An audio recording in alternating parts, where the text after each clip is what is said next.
Hi, it's great to see both of you guys. So, as Met and Yankee, how thrilled would you be to see a Met Yankee World Series again for the first time in 24 years? Me personally, I would like to see it. I think it'd be great for New York, great for the city. Obviously, it's different leagues, but it'd be still a good rivalry. In 2000, I was involved in that. I was on the other side with the Mets, so it's a little weird for me being a player coming in from the visitors' dugout, you know, coming in on a bus to City Field, well, Shea Stadium at that time. But I think it'd be great for the city, great for the fans. I would be excited for it, and plus, obviously, I'll be pulling for the Mets. It would be great. It would be a great opportunity for New York City. After all that everybody's been through, sports bring people together. But you have to do your part. I mean, they're going to have to get through. The Mets going to have to get through a good Dodger ball club. It's not going to be easy. So the Yankees are doing their part, and the Mets got to play tonight and see what happens. And you just hope that it does happen for everyone, because you know how everybody is here. They need the bragging rights. Who's the best in the city. Sometimes you would think you would want it by yourself, because I remember the times of us playing, we had the city to ourselves. When I was playing over here at the Mets, we didn't have to share it with the Yankees. And when I played at the Yankees, we didn't have to share it with the Mets. So, but they would have to share the city to see who is the best at this particular time. So, Go to Bob here in the front. For Darryl Dwight, it was '88 was the last time these two teams faced each other in the NLCS. What do you remember from that series, and did you think that '88 club was actually better than the '86 World Series champion team? Wow, yeah, I was having a great day till you brought that up. Obviously from '88, what I remember is the Mike Scioscia home run in game, I guess 5. Because we win that game, we go up 3-1. Obviously, I made a bad pitch to Mike Scioscia in the ninth. He had the home run. But the '88 team, I think on paper, probably was better than the '86 team on paper.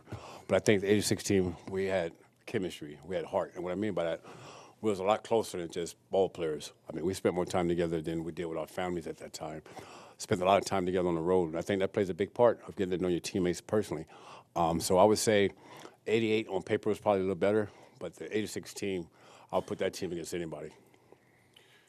yeah, that's a good point, Doc. The '88 team was more talented than the '86 team. The '86 team had more guts than the '88 team. It was just a different breed of players with Ray Knight, Kevin Mitchell, players that didn't fear the situation and the opportunity. I think the '88 series against the Dodgers was heartbreaking, yeah. I've never gotten over that, of losing that '88 series. But you got to remember the Dodgers were extremely hot coming in, playing at the end of that season. And they had some big moments. Social home run, Gibson, he did. Kirk did some of big home runs. They just did things right. Playoff baseball is about who comes up with the big hit in the big situation, and who doesn't. And I think that's what happened in an '88 series for us.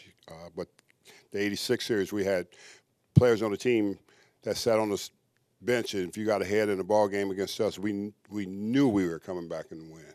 And that was the difference. We didn't have that kind of same feeling. The chemistry was different, and like I said, the '86 team had a lot of guts. We realized that we was not going to lose. We were going to come back no matter what the circumstances was. And did it make you feel any better or worse that '88 Dodger team beat a heavily favored Oakland A's team as well? It made me feel better after they went on the sweep down. That just reminded me after them playing a 7-game series like that, and both teams were drained, and pitching was drained, and the Dodgers go on and sweep that Oakland team, which was supposed to be the team of the century that year. Better than everybody else, and kind of made me feel better. After seeing that, I kind of just was able to turn it over. It was hard to turn that series over, that 1988 series over, but I had to eventually leave it there and get past it. But when Oakland when Oakland beat them, when they beat Oakland, then it made you feel a lot better. We'll stay in the front row on the left side. You guys brought up the comebacks from '86. This team obviously does that as well. But anything else of this current team remind you of that '86 team? I think watching it, obviously I was a pitcher, but I think the lineup is very deep. Our lineup is very deep, that anybody in our lineup can hurt you. There's no one guy that you could pitch around and feel comfortable with. And I know being a pitcher, when you face a lineup like that, there's no breathing room. Normally when you're facing a weak team, the first 3 innings you're trying to get yourself together, find your rhythm. But a lineup like what the Mets have, you have to be ready from the first hitter on and go. And the Mets been able to do that for the most part. Yeah, I think these guys really believe in themselves, which is good.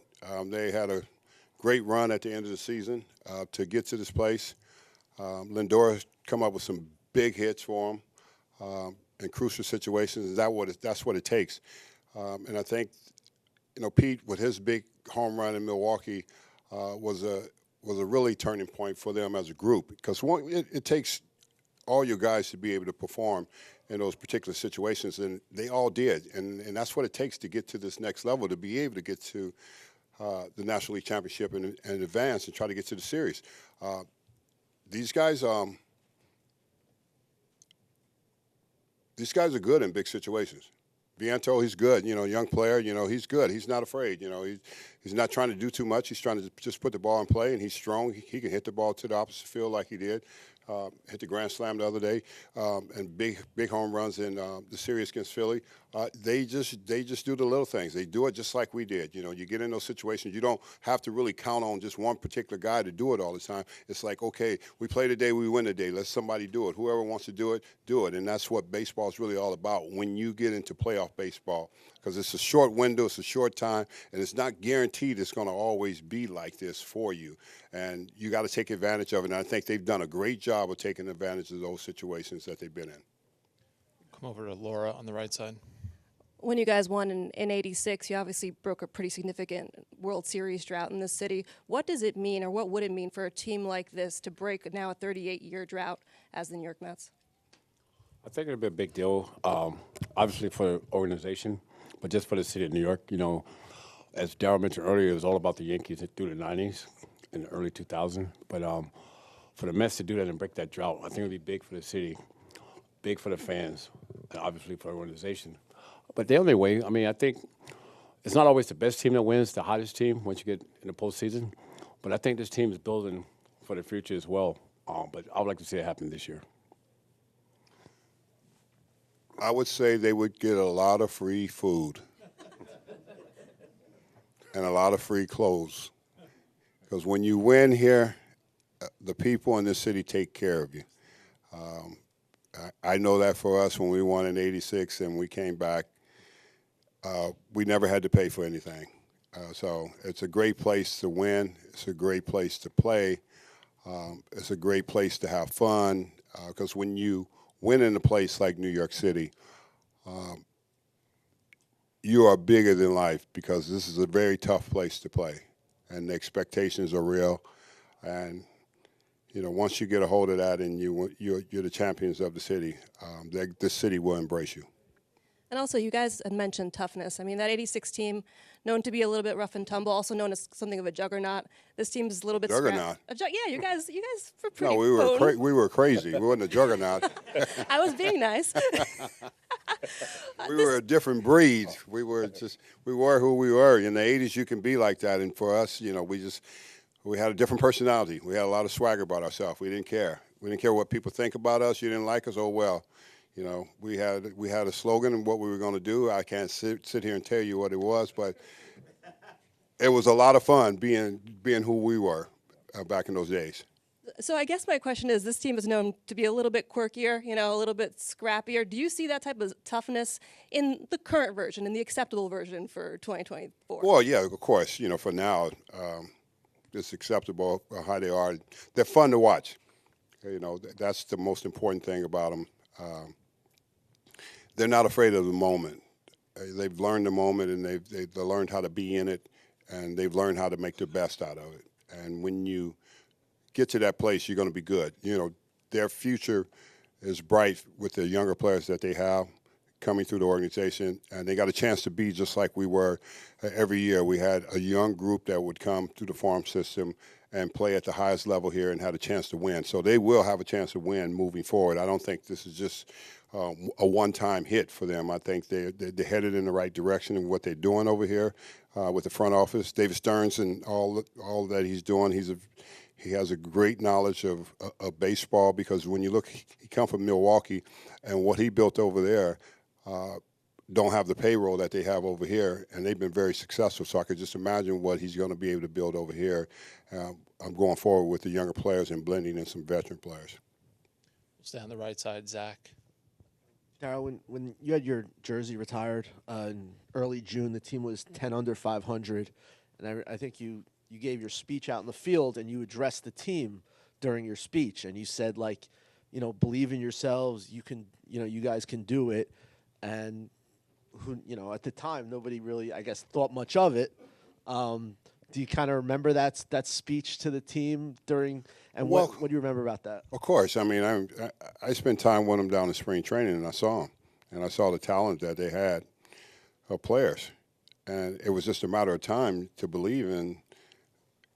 We can do it. We got to put it together as a group, and I just tried to encourage them, because they was going through a tough stretch there, and everybody was being very difficult and hard on them, and we know what that's like as a player playing here. I've been there and experienced that, but I just wanted them to realize that the table can turn when you guys start believing in each other. When it's not about just your own personal stats, and when it becomes about team, and that's what they needed to do, and they picked it up. They made it about team. They've been through the struggle the year before, and a couple of years before they've been close, and then they get knocked out.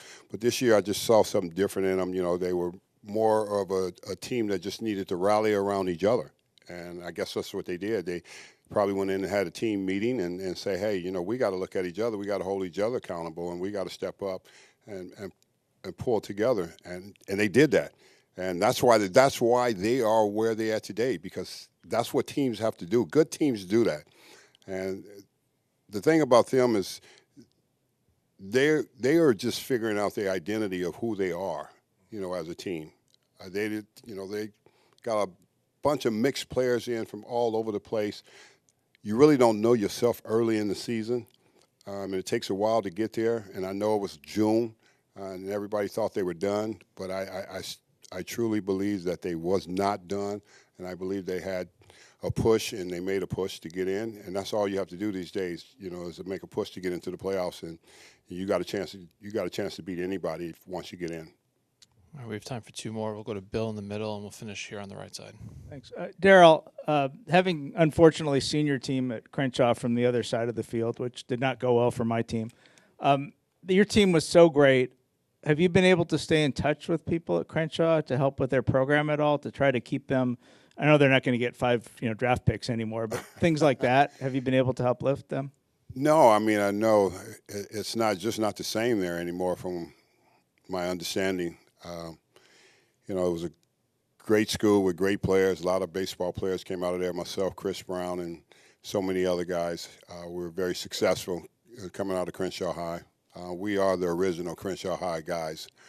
Everybody else talk about Crenshaw, but they didn't actually go to Crenshaw. We actually went to school there, and we had a lot of success there. And so I hope they can realize how good of a school it really is, and get back to putting guys on the baseball field just as well as they put them on the basketball court. The other thing I wanted to ask you is, when you signed with the Dodgers, we thought, and I think you may have thought, it could have been, homecoming, great guy. Didn't unfortunately work out as well there as it did here. Do you have times when you look back on that and wish it had gone differently? Well, no, my first season worked out well. I just ran into the wall and dislocated my shoulder, my first season there. I think a lot of people don't really understand that, but I had never been seriously hurt. I've been hurt a couple of times, but at the beginning of a season, and I still drove in 99 ribbies that year. My first season after missing almost over a month and a half season with a bad shoulder.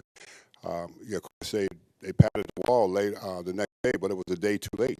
So But I think, sometimes things work out, sometimes they don't. My career here worked well. It was very successful in here in the city. I guess I just really enjoyed the fact of what it was like to play here. My issue was never the city, it was never the people. When I became, my issue was dealing with the front office. I didn't relationship was broken, so I ended up signing with the Dodgers. We'll finish. Hey guys, two-part question. One, was 1988 something you thought about when Mets Dodgers the series was finalized? And I have a follow-up.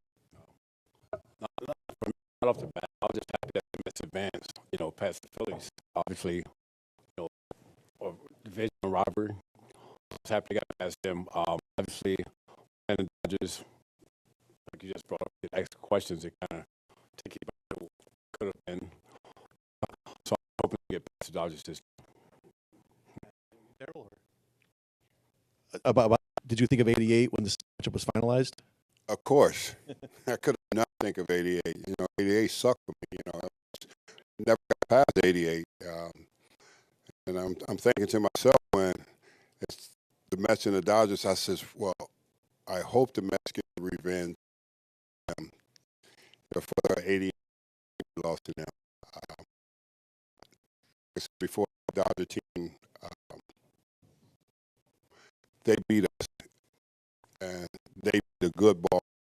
They didn't beat any ball club. They beat a good ball club in that 88 series, and it was heartbreaking. So, hopefully going forward, the next couple games here, the Met fans will come out and support the ball club. And like I said, the Dodgers are just not going to lay down. They got a good ball club over there, too. So it's going to be a tough series, and it made the best team come out on top. The other thing, though, if you guys look at the numbers in '88, just look at the numbers. Numbers don't lie, right? He should have been MVP in '88, not Gibson. And you guys won the first two games Oral started in that series. Oral, of course, had that great September. Like, what do you remember about thinking, winning 2 out of 3 against him? And did you feel like in a really good position after those two? You had a rain out in there, I think. And we remember thinking about how the team felt being Oral twice. It wasn't so much about Oral, like Darryl said. They had a great team. It was just about winning that series. Obviously, during the regular season, I think we beat them, 10 out of 11 or 11 out of 12 or what have you. So we thought we didn't take them light, but we thought we had the advantage of them. But let them off the hook. They got hot at the right time, and Oral got hot at the right time.